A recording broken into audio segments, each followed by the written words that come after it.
Welcome to the Slop Farm. Enjoy the video. You start by matching the image to your screen. Check resolution and orientation so the wallpaper won't stretch. Once done, pick a high-quality JPG or PNG and place it in a dedicated folder.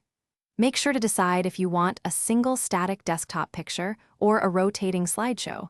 That choice changes the next steps. You'll save time by organizing images now, because later you'll only point windows to that folder.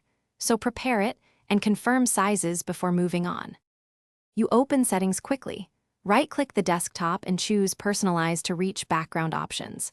Then select Picture or Slideshow and click Browse to pick the image folder you prepared. If you chose Slideshow, set the interval and shuffle options so images rotate as you prefer. For multi-monitor setups, make sure to assign images per display by right-clicking an image and selecting the target monitor. Once configured, close settings and observe how the desktop fills correctly.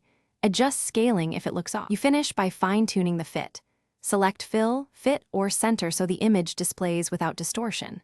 If the wallpaper fails to change, restart Windows Explorer through Task Manager. This often forces an update. Make sure image files aren't blocked by permissions or stored on a disconnected drive. Move them to your Pictures folder if necessary.